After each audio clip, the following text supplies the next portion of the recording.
നമസ്കാരം. സൂപ്പർ നോട്ട്സിന്റെ മറ്റൊരു സക്സസ് സ്റ്റോറീസിലേക്ക് ഏവർക്കും സ്വാഗതം. ഇന്ന് നമ്മളോടൊപ്പം ഉള്ളത് നമ്മുടെ മുഹമ്മദ് ഷായാണ്. അതായത് CPO പരീക്ഷയിൽ വലിയൊരു വിജയം, 19ാമത്തെ റാങ്ക് നേടി. നമ്മുടെ SAPയിൽ 19ാമത്തെ റാങ്ക് നേടി റാങ്ക് ലിസ്റ്റുകളുടെ ഒരു ചുരുളഴിക്കാനായിട്ട് പോകുന്ന ആളാണ് മുഹമ്മദ് ഷാ എന്ന് പറയുന്നത്. എനിക്ക് നമ്മുടെ ബാച്ചിൽ സൂപ്പർ നോട്ട്സിന്റെ CPO ബാച്ചിൽ തൊട്ട് പരിചയമുള്ള ആളാണ്. അപ്പം ആ ബാച്ചിൽ വരുമ്പം തൊട്ട് തന്നെ നന്നായി പഠിക്കാൻ താല്പര്യപ്പെടുന്ന, സംശയങ്ങൾ കൃത്യമായി ചോദിക്കുന്ന, എനിക്ക് തോന്നുന്നു ടോബി സാറുമായിട്ട് ആ സമയത്ത് നന്നായിട്ട് കണക്ട് ചെയ്ത് നിന്നിരുന്ന ഒരാളാണ് മുഹമ്മദ് ഷാ. അപ്പം മുഹമ്മദ് ഷായുടെ ജീവിതവുമായി ബന്ധപ്പെട്ട് കേരള PSC എക്സാമിലേക്ക് എങ്ങനെയാണ് വന്നത്, എങ്ങനെയാണ് പഠിച്ചത്, റാങ്ക് അടിക്കാൻ 19ാമത്തെ റാങ്ക് വളരെ ഇമ്പോർട്ടൻ്റ് ആണ്. അപ്പോൾ അത്തരത്തിലുള്ള റാങ്ക് അടിക്കാൻ എന്തൊക്കെ കാര്യങ്ങളാണ് ചെയ്തത്, ഇതെല്ലാം ചോദിച്ച് മനസ്സിലാക്കാം. അപ്പോൾ ആദ്യം തന്നെ ഒരു കൺഗ്രാജുലേഷൻസ് പറയുകയാണ്. ഒരുപാട് സന്തോഷമുണ്ട്. നമ്മുടെ ഒരു സ്റ്റുഡൻറ്റ് അത് 19ാമത്തെ റാങ്ക് അടിച്ചു. അപ്പം ഒരുപാട് സന്തോഷമുണ്ട്, ഭയങ്കര ഹാപ്പിയാണ്. അപ്പോൾ ആ കാര്യം ആദ്യം തന്നെ അറിയിക്കുകയാണ്. ദെൻ എങ്ങനെയാണ് ഈ കേരള PSC എക്സാമിലേക്ക് വരാം എന്ന് തീരുമാനിക്കുന്നത്?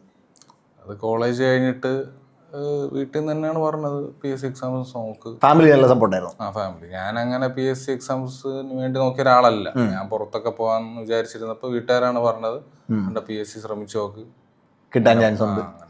ഒരു PSC ബാക്ക്ഗ്രൗണ്ട് ഉണ്ടോ ആർക്കെങ്കിലും? ഗവൺമെന്റ് ജോലി ബാക്ക്ഗ്രൗണ്ട് ഒന്നുമില്ല, പക്ഷെ എന്നാലും വീട്ടുകാരുടെ സപ്പോർട്ട് ഉണ്ടായിരുന്നു, അങ്ങനെയാണ് കയറിയത്. ശരി, ഓക്കെ. PSC നമുക്ക് മനസ്സിലാക്കാം. ഫോഴ്സ് പരീക്ഷകളിലേക്ക് എങ്ങനെയാണ്?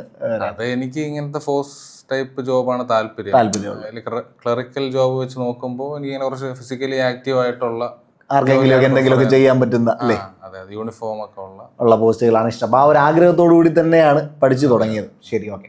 ഈ ഫോഴ്സ് പരീക്ഷകൾക്ക് ഒരു പ്രശ്നമുണ്ട്.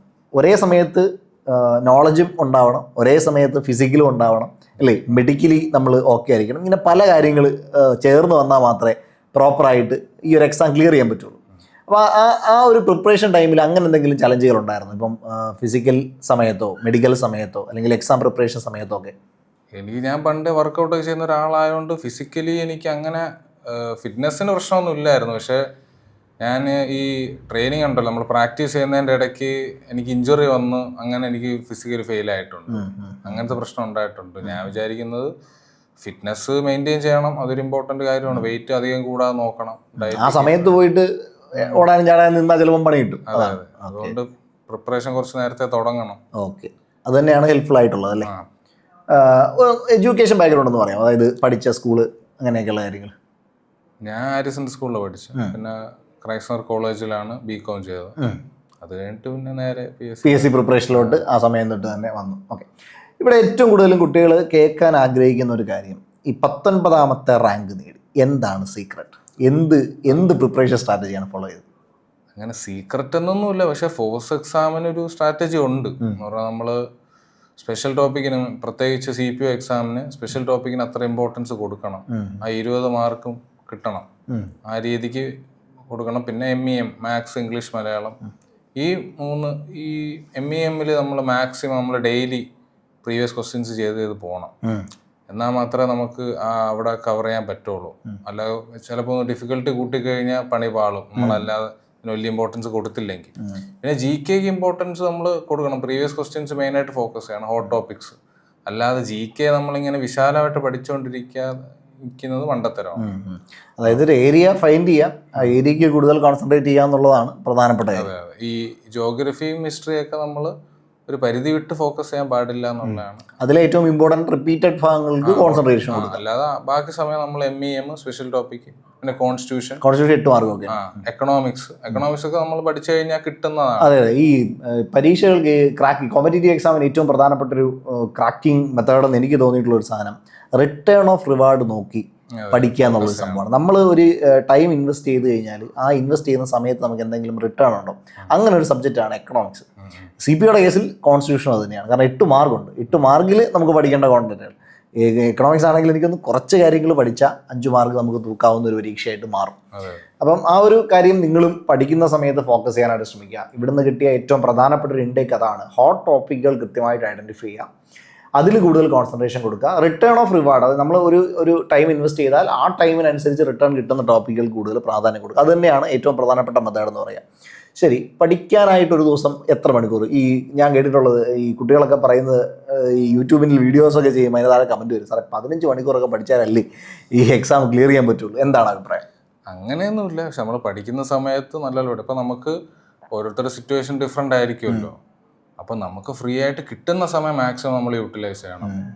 പറ്റുന്നെങ്കിൽ മറ്റു കാര്യങ്ങൾ ഇപ്പോൾ എക്സാം ഒക്കെ അടുക്കുമ്പോൾ ഒരു 2 മാസം മുമ്പൊക്കെ ആണെങ്കിൽ നമ്മൾ മറ്റു കാര്യങ്ങൾ മാറ്റിവെച്ച് ഇതിനായിട്ട് സമയം കണ്ടെത്തണം.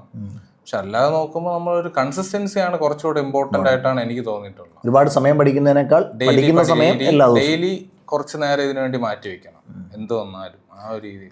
അത് ശരിയാണ്. കോമ്പൗണ്ടിങ് ഇഫക്റ്റ് എന്ന് പറയുന്ന സംഭവമുണ്ട്. ഇപ്പോൾ ഇന്ന് പഠിക്കുന്നത് നാളെ പഠിക്കുന്നത്, ഇപ്പോൾ ഇന്ന് 15 മണിക്കൂർ പഠിച്ചിട്ട് നാളെ പഠിക്കുന്നില്ലെങ്കിൽ പ്രത്യേകിച്ച് ഗുണമൊന്നും അതിന് ഉണ്ടാകാനില്ല അല്ലേ. എല്ലാ ദിവസവും കൺസിസ്റ്റന്റ് ആയിട്ട് പഠിക്കുക എന്നുള്ളതാണ് ഇമ്പോർട്ടൻറ്റ്. പ്രത്യേകിച്ച് ഇംഗ്ലീഷ് മാത്സ് മലയാളം നമ്മൾ ഡെയിലി വർക്കൗട്ട് ചെയ്യണം. കുറച്ച് എങ്കിലും ഒരു ക്വസ്റ്റ്യൻ പേപ്പറിൽ ആ പോർഷൻ മാത്രമെങ്കിലും ചെയ്തു പോകുന്നത് നല്ലതായിരിക്കും. ശരി, ഓക്കെ. അപ്പോഴും ഒരു പ്രശ്നമുണ്ട്. ഇപ്പോൾ പഠിക്കുക എന്നുള്ളത് കൊണ്ട് മാത്രം റാങ്ക് അടിക്കണമെന്നില്ല. ചിലപ്പം പഠിച്ചു കഴിഞ്ഞാൽ ഒരു ലിസ്റ്റിൽ പെടുവോ അല്ലെങ്കിൽ ലിസ്റ്റിൽ അടുക്കുകയോ ഒക്കെ ചെയ്തേക്കാം. പക്ഷെ റാങ്ക് അടിക്കണമെങ്കിൽ റിവിഷൻ വളരെ ഇമ്പോർട്ടൻ്റ് ആണ് അല്ലേ. റിവിഷൻ എങ്ങനെയാണ് ചെയ്തുകൊണ്ടിരുന്നത്? റിവിഷൻ ഞാൻ മെയിനായിട്ട് ചെയ്യുന്നത് ഒന്ന് ഇംഗ്ലീഷ് മാത്സ് മലയാളമാണ്. പ്രീവിയസ് ക്വസ്റ്റ്യൻ ചെയ്യുമ്പോൾ തന്നെ അത് റിവൈസ് ആവും ഓൾറെഡി. പിന്നെ അല്ലാതെ ബാക്കിയുള്ളത് ഞാൻ മറ്റേ ഹോട്ട് ടോപ്പിക്സ് തന്നെ. റിവിഷൻ എന്ന് പറയുമ്പോൾ ഞാൻ മെയിനായിട്ട് ചെയ്യുന്നത് മെറ്റീരിയൽസ് വായിക്കുക, എന്നിട്ട് അത് വീണ്ടും കവർ ചെയ്ത് പോവുക എന്നുള്ളതാണ്. ഒരു തവണ നമ്മൾ വായിച്ചു കഴിഞ്ഞിട്ട് വീണ്ടും അടുത്ത ആദ്യം തൊട്ട് തുടങ്ങുക, റിപ്പീറ്റ് ചെയ്യുക, അങ്ങനെ. അപ്പൊ റിവിഷൻ എല്ലാ ദിവസവും ചെയ്യുമായിരുന്നോ? എല്ലാ ദിവസവും ഇല്ല, നമ്മളിങ്ങനെ പഠിക്കുന്നുണ്ടല്ലോ, പഠിച്ച് ക്ലിയർ ചെയ്ത് എല്ലാ ദിവസവും ക്വസ്റ്റ്യൻസ് ചെയ്യുമായിരുന്നു. അതിൽ ഓട്ടോമാറ്റിക്കലി റിവിഷൻ കിട്ടും. ഓക്കെ. അപ്പോൾ അവിടെ ഒരു പോയിന്റ് ഉള്ളത്, നമ്മൾ പഠിക്കുന്നതിനോടൊപ്പം തന്നെ പ്രോപ്പറായിട്ട് റിവിഷൻ കൂടി കൊണ്ടുപോകണം. അപ്പോൾ റിവിഷന് വേണ്ടിയിട്ട് നമുക്ക് മോക്ക് എക്സാംസ് യൂസ് ചെയ്യാം. മോക്ക് എക്സാം ചെയ്യുമ്പോൾ നമുക്ക് റിവിഷൻ കിട്ടും. അതിനോടൊപ്പം തന്നെ നമുക്ക് പഠിച്ച കാര്യങ്ങളും റിവൈസ് ചെയ്യാനായിട്ട് ഇടയ്ക്കിടയ്ക്ക് റിവൈസ് ചെയ്യാൻ പറ്റിയാൽ ഇത് മെമ്മറിയിൽ ആ സ്റ്റഫ് കയറും. അത് പിന്നെ പുറത്തോട്ട് പഴയ തവണ ഒരേ കാര്യം ചെയ്യുമ്പോൾ അത് നമ്മുടെ മെമ്മറിയിൽ ഫീഡാകുമെന്ന് പറയുന്നത് പോലെ തന്നെയാണ്. അപ്പോൾ അത് തന്നെയാണ് ഒരു പ്രധാനപ്പെട്ട ഇൻടേക്ക് എന്ന് പറയുന്നത്. അതേപോലെ തന്നെ ഇമ്പോർട്ടൻ്റ് ആയിട്ടുള്ളൊരു സംഭവമാണ് ഇപ്പം നമ്മൾ പ്രിപ്പറേഷന് വേണ്ടിയിട്ട് നോട്ട്സ് പ്രിപ്പയർ ചെയ്യുക എന്ന് പറയുന്നൊരു കാര്യമുണ്ടല്ലോ. അതായത് നമ്മൾ ഒരു 3 മണിക്കൂറിൻ്റെ അല്ലെങ്കിൽ 1 മണിക്കൂറിൻ്റെ ക്ലാസ് നമ്മൾ കാണുന്നുണ്ടെങ്കിൽ അതിന് നോട്ട് പ്രിപ്പയർ ചെയ്യാനായിട്ട് നമ്മളൊരു ടൈം ഇൻവെസ്റ്റ് ചെയ്താൽ അത് നഷ്ടമാണോ അതോ അത് എന്താണ് ഷോർട്ട് നോട്ടുകൾ പ്രിപ്പയർ ചെയ്യുന്നതിനെ പറ്റി? ഷോർട്ട് നോട്ട് അതിനെക്കാട്ടി നല്ലത് അത്യാവശ്യം നല്ല നോട്ട്സ് തരുന്ന ഒരു ഇൻസ്റ്റിറ്റ്യൂഷൻ എടുക്കുക എന്നുള്ളതാണ്.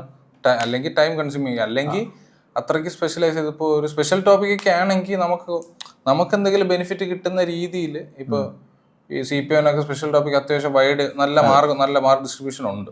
അപ്പം അങ്ങനെയാണെങ്കിലൊക്കെ നമുക്ക് പെട്ടെന്ന് ഓർത്തിരിക്കുന്ന രീതിയിൽ ഉണ്ടാക്കുന്നതിൽ കുഴപ്പമില്ല. പക്ഷെ അല്ലാതെ ഈ GK പോർഷനും ബാക്കി എക്കണോമിക്സും എല്ലാം കൂടെ നോട്ട്സ് പ്രിപ്പയർ ചെയ്ത് നിന്ന് കഴിഞ്ഞാൽ ഒരുപാട് ടൈം പോകും. അതായത് ഇങ്ങനെയാണ് പറഞ്ഞത്, 1 മണിക്കൂറിൻ്റെ ക്ലാസ് കണ്ട് നോട്ട് പ്രിപ്പയർ ചെയ്യാൻ 3 മണിക്കൂറോളം പോകുന്നത് ഡീറ്റെയിൽഡ് നോട്ട് ഉണ്ടാക്കണമെങ്കിൽ. പക്ഷെ അത് തരുന്നൊരു സ്ഥാപനമാണെങ്കിൽ തീർച്ചയായിട്ടും. എങ്ങനെയുണ്ടായി സൂപ്പർ നോട്ട്സിലുള്ള എക്സ്പീരിയൻസ് എന്താണ്? സൂപ്പർ നോട്ട്സ് എങ്ങനെ ഹെൽപ്ഫുൾ ആയിട്ടുണ്ട്? സൂപ്പർ നോട്ട്സ് ഞാൻ ചൂസ് ചെയ്യാൻ കാരണം എന്താണെന്ന് വെച്ചാൽ കഴിഞ്ഞ CPO പ്രിപ്പയർ ചെയ്യുന്ന സമയത്ത് ഒരു മറ്റു പുതിയ നിയമങ്ങളാണല്ലോ വന്നത്. BNS BSA പഴയ CRPC ഒക്കെ മാറിയിട്ട് പുതിയ ഇതിലോട്ട് വന്നു. അപ്പം അങ്ങനെ വന്നപ്പോൾ എനിക്കത് അഡ്ജസ്റ്റ് ചെയ്യാൻ ബുദ്ധിമുട്ടായി. അപ്പം അങ്ങനെ ഞാൻ സൂപ്പർ നോട്ട്സിൻ്റെ സ്പെഷ്യൽ ടോപ്പിക് ബാച്ചിലാണ് കയറിയത്. ഏറ്റവും ആദ്യം ക്ലാസ് തുടങ്ങിയത് സൂപ്പർ നോട്ട്സ് ആണ്. മറ്റേ ടോബി സാറിൻ്റെ ക്ലാസ് ആയിരുന്നു. അപ്പം അങ്ങനെ എനിക്ക് ഏറ്റവും ആദ്യം ഇത് പുതിയ നിയമങ്ങളിലുള്ള ഒരു എക്സ്പോഷർ തന്നത് സൂപ്പർ നോട്ട്സ് ആണ്. അപ്പം അതിൽ ആ ഒരു നോട്ട്സും ആ സമയത്ത് കൂടുതലായിട്ട് ഉപയോഗിക്കാനായിട്ട് പറ്റും. അതെ, നല്ല ക്ലാസ് ആയിരുന്നു. ഓക്കെ. ദെൻ അതേപോലെ തന്നെ ഇപ്പം നമ്മൾ പ്രിപ്പയർ ചെയ്ത് വരികയാണ്. അപ്പോൾ അതിൽ ഇടയ്ക്ക് പറഞ്ഞൊരു ടേമാണ് കൺസിസ്റ്റൻസി എന്ന് പറയുന്നത്. ഇപ്പം ഞാൻ ഇന്ന് പഠിച്ചു, നാളെ പഠിച്ചു, മറ്റന്നാൾ പഠിച്ചു, അതൊരു ഒരാഴ്ചത്തേക്ക് പിന്നെ പഠനമില്ല, വീണ്ടും തിരിച്ചു വരുന്ന പ്രശ്നം. പക്ഷേ ഈ കൺസിസ്റ്റൻസി എപ്പോഴും കീപ്പ് ചെയ്യാൻ പറ്റിയിട്ടുണ്ടോ മുഹമ്മദ് ഷായ്ക്ക്? ഇടയ്ക്കൊക്കെ വിട്ടു പോകുന്നൊരു സന്ദർഭം ഉണ്ടാവുമല്ലോ. അത് എനിക്ക് മറ്റേ ഇഞ്ചുറി ഒക്കെ വന്ന സമയത്ത് PSCയെ കളഞ്ഞിട്ട് പോയതാണ്. പിന്നെ എങ്ങനെയാണ് തിരിച്ചു വരും? അതായത് ആക്ച്വലി തിരിച്ചു വരവാണ് ഇമ്പോർട്ടൻറ്റ്. അതെങ്ങനെയായിരിക്കും തിരിച്ചു വന്ന എങ്ങനെയാന്ന് വെച്ചാൽ ഞാൻ പിന്നെ മറ്റേ CS കമ്പനി സെക്രട്ടറി എന്ന് പറഞ്ഞ കോഴ്സിന്റെ പുറകെ പോയി. അങ്ങനെ പോയി അതിന് പ്രിപ്പയർ ചെയ്തുകൊണ്ടിരിക്കുന്ന സമയത്താണ് എൻ്റെ കുറച്ച് ഫ്രണ്ട്സ് ഉണ്ട്. അപ്പൊ അവരിപ്പോഴും PSC ഫീൽഡിലായിരുന്നു. അപ്പൊ അവര് വന്ന് എൻ്റെ അടുത്ത് പറഞ്ഞൊരു കാര്യം, അവര് കുറച്ച് ഏജ് ഓവർ ആയ ആൾക്കാരുണ്ട്. അപ്പൊ അവരുടെയൊക്കെ വിഷമം കേട്ടപ്പോ എനിക്ക് മനസ്സിലായി ഏജ് ഓവർ ആവാത്ത സ്ഥിതിക്ക് ഞാൻ ബ്ലസ്ഡ് ആണല്ലോ. അപ്പൊ എന്തായാലും ഒരു കമ്പാക്ക് കൂടെ നടത്തി കളയാന്ന് വിചാരിച്ചു. തിരിച്ചു വന്നു. പക്ഷെ തിരിച്ചു വന്നുള്ള അടി ഒന്നൊന്നര അടിയായിരുന്നല്ലേ. അതായത് ഞാനൊരു ചിലപ്പോൾ ചില കുട്ടികൾക്ക് അത് ഉപകാരപ്പെടും, അതിനുവേണ്ടി ചോദിക്കുകയാണ്.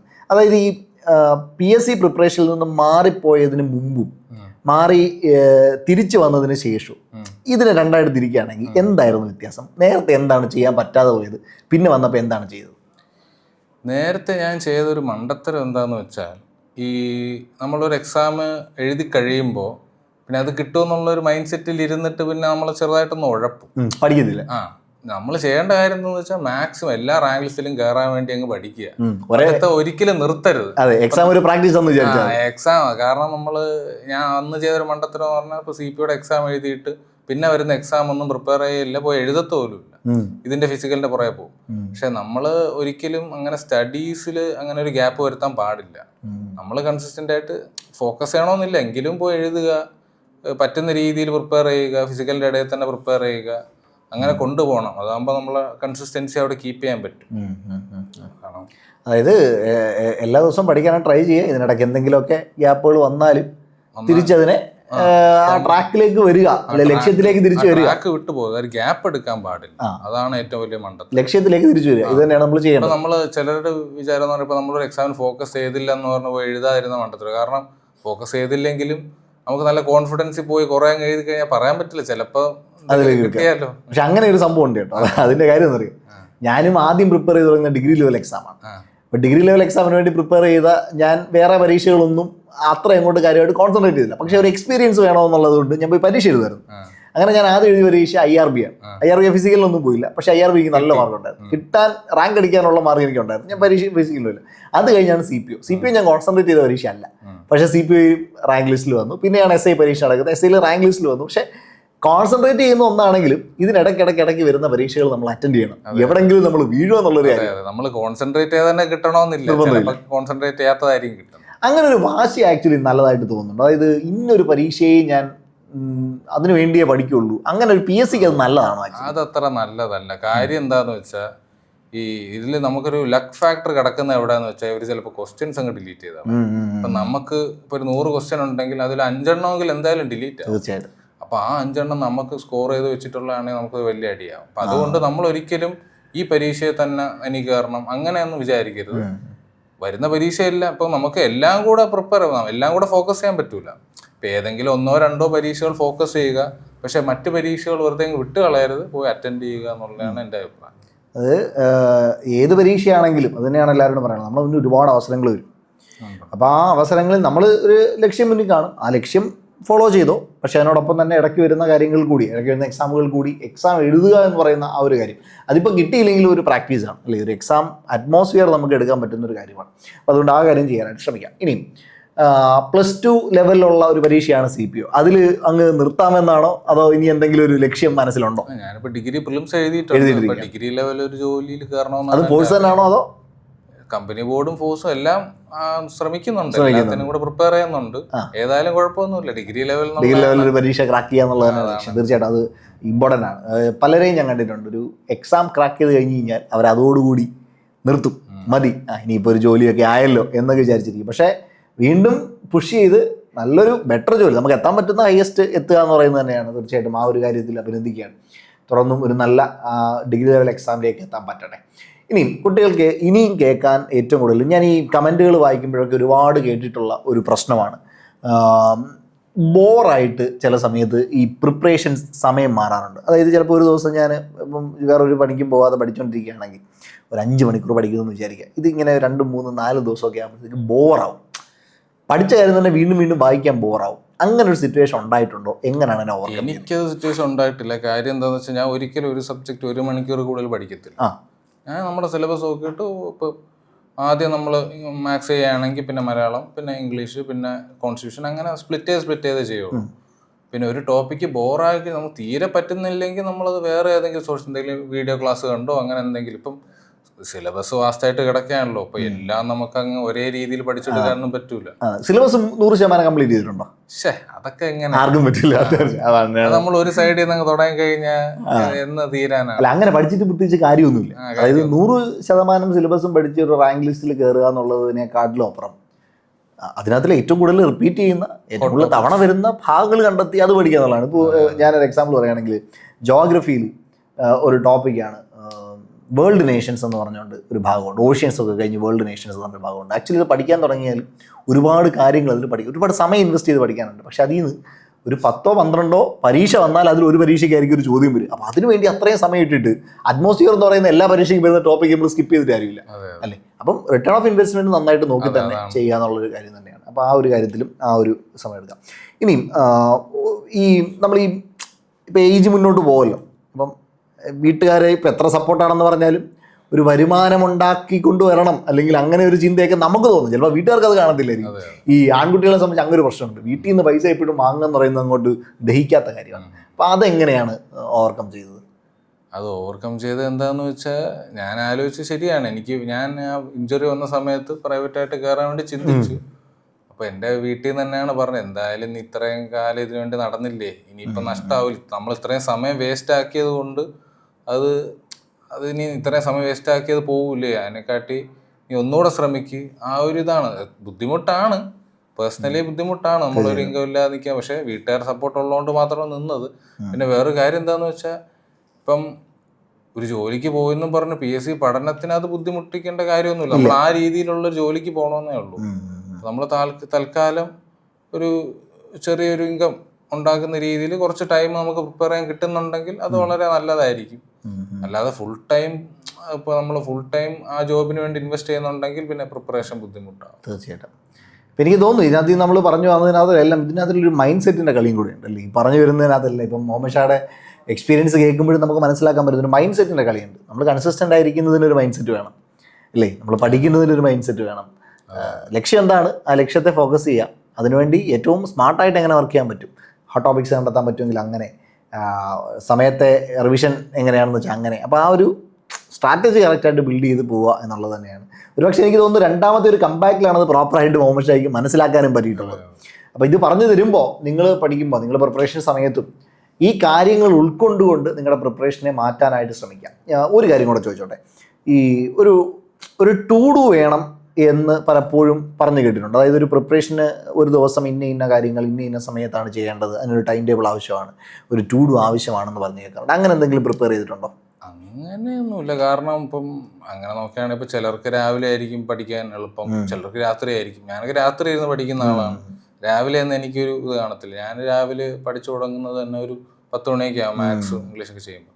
അങ്ങനെ എനിക്ക് തോന്നിയിട്ടില്ല. പക്ഷെ നമ്മളെ തന്നെ മനസ്സിലാക്കണം, നമ്മുടെ സ്ട്രെങ്ത് മനസ്സിലാക്കി ആ രീതിയിൽ നമ്മൾ പോകണം. പിന്നെ ടു ഡു എന്ന് പറയുമ്പം എൻ്റെ ഒരു അഭിപ്രായത്തിൽ നമ്മൾ ഡെയിലി എന്തെങ്കിലുമൊക്കെ ഡെയിലി പ്രിപ്പറേഷന് വേണ്ടി എന്തെങ്കിലുമൊക്കെ ചെയ്യണം.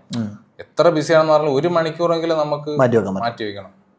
അതാണ് എല്ലാ ദിവസവും വർക്ക് ചെയ്യുക. 1 മണിക്കൂറെ കിട്ടിയുള്ളെങ്കിലും 1 മണിക്കൂറെങ്കിലും വർക്ക് ചെയ്യുക. ഇന്ന് ഇനിയിപ്പോൾ നമുക്ക് ഓഫ് എടുക്കാന്നുള്ള രീതിയിൽ നിൽക്കാതെ കിട്ടുന്ന സമയത്തെങ്കിലും എന്തെങ്കിലുമൊക്കെ ചെയ്യുക പ്രിപ്പറേഷന് വേണ്ടി. തീർച്ചയായിട്ടും. അപ്പോൾ ഇതാണ് ഇതിൻ്റെ ഒരു കൺക്ലൂഷൻ എന്ന് പറയുന്നത്. നിങ്ങൾക്ക് ഒരു ദിവസം 1 മണിക്കൂറേ കിട്ടിയുള്ളെങ്കിൽ ആ 1 മണിക്കൂർ നിങ്ങൾ പ്രിപ്പറേഷന് വേണ്ടി മാറ്റിവെക്കുക എന്നുള്ളത് തന്നെയാണ്. ഇപ്പോൾ പഠിച്ചുകൊണ്ടിരിക്കുന്ന കുട്ടികളൊക്കെ ഉണ്ടല്ലോ, ഇപ്പം ഈ ഒരു എക്സാമിന് വേണ്ടി CPO എക്സാമിന് വേണ്ടി പഠിച്ചുകൊണ്ടിരിക്കുന്ന കുട്ടികളൊക്കെ ഉണ്ട്. ഇനി പുതിയതായിട്ടുള്ള നോട്ടിഫിക്കേഷൻസ് വരാനുണ്ട്. എന്താണ് ഒരു ഫോഴ്സ് പരീക്ഷ എഴുതുന്ന അല്ലെങ്കിൽ ഈ ഒരു എക്സ്പീരിയൻസിൽ നിന്ന് നമ്മുടെ സുഹൃത്തുക്കളോട് പറയാനുള്ളത്? ഫോഴ്സ് പരീക്ഷ എൻ്റെ ഒരു അഭിപ്രായത്തിൽ നമ്മൾ ഫോക്കസ് ചെയ്യേണ്ട കുറച്ച് ഏരിയാസ് ഉണ്ട്. അത് ഞാൻ പറഞ്ഞല്ലോ, മാത്സ്, ഇംഗ്ലീഷ്, മലയാളത്തിൽ നല്ല ഇമ്പോർട്ടൻസ് കൊടുക്കണം. പിന്നെ കോൺസ്റ്റിറ്റ്യൂഷൻ, എക്കണോമിക്സ്, പിന്നെ സ്പെഷ്യൽ ടോപ്പിക് ഇപ്പം തന്നെ അത്യാവശ്യം മെജോറിറ്റി മാർക്ക് കവർ ചെയ്ത് കഴിഞ്ഞു. പിന്നെ സയൻസൊക്കെ ചിലപ്പോൾ ഡീപ്പായിട്ടൊക്കെ കയറി വന്ന് ബുദ്ധിമുട്ടാവും. സയൻസൊക്കെ നമുക്ക് ബാക്കി കിട്ടുന്ന സമയത്ത് ഹോട്ട് ടോപ്പിക്സ് മാത്രം നോക്കിയാൽ മതി. സയൻസ്, ജോഗ്രഫി ആയാലും ഹിസ്റ്ററി ആയാലും പിന്നെ കറണ്ട് അഫെയർ അത്യാവശ്യം കുറച്ച് ക്ലാസ്സസ് ഒക്കെ കണ്ടു പോകണം. അങ്ങനെ അതാണ് എനിക്ക് പറയാനുള്ളത്. അല്ലാതെ നമ്മളിങ്ങനെ വലിച്ചു വാരി പഠിക്കേണ്ട കാര്യമൊന്നുമില്ല. പിന്നെ ഫിസിക്കലും കൂടെ ഒന്ന് നോക്കണം. ഇപ്പൊ ഫിസിക്കൽ അത്യാവശ്യം വെയിറ്റ് ഉള്ള ആൾക്കാരൊക്കെ ആണെങ്കിൽ വെയിറ്റ് കുറയ്ക്കാൻ ശ്രമിക്കണം. പിന്നെ അത്യാവശ്യം വെയിറ്റ് ഒന്നും ഇല്ലാതെ ഫിസിക്കലി ഫിറ്റ് ആണെങ്കിൽ അത് നോക്കേണ്ട കാര്യമില്ല, കുഴപ്പമൊന്നും. ഓക്കെ. അപ്പോൾ ഇത്രയും കാര്യങ്ങളാണ് പ്രധാനമായിട്ടും ഈ ഒരു സെഷനകത്തിൽ ഒരുപാട് കാര്യങ്ങൾ മുഹമ്മദ് ഷാ നമ്മളോട് പറഞ്ഞിട്ടുണ്ട്. അപ്പം നിങ്ങൾക്ക് നിങ്ങളുടെ മുന്നോട്ടുള്ള പ്രിപ്പറേഷനിൽ ഈ കാര്യങ്ങൾ ഒരുപാട് ഉപകാരപ്പെടട്ടെ എന്ന് ആത്മാർത്ഥമായിട്ട് പ്രാർത്ഥിക്കുകയാണ്. അതിനോടൊപ്പം തന്നെ മുഹമ്മദ് ഷായ്ക്കും വലിയ ആശംസകൾ. കാരണം മുന്നോട്ടൊരു ഡിഗ്രി ലെവൽ എക്സാമിനേഷൻ ക്രാക്ക് ചെയ്യാൻ പറ്റുന്ന തരത്തിലേക്ക് കാര്യങ്ങൾ പോകട്ടെ, പ്രിപ്പറേഷൻ ഇനിയും മുന്നോട്ട് പോകട്ടെ, അതിന് വേണ്ടുന്ന എല്ലാ അനുഗ്രഹങ്ങളും ഉണ്ടാവട്ടെ എന്ന് സൂപ്പർ നോട്ട്സിൻ്റെ ഭാഗത്ത് നിന്ന് ആശംസിക്കുകയാണ്. Thank you so much. നമുക്ക് മറ്റൊരു സെഷനിൽ മറ്റൊരു സക്സസ് സ്റ്റോറിയിൽ കാണാം. അതുവരേക്കും താങ്ക് യു.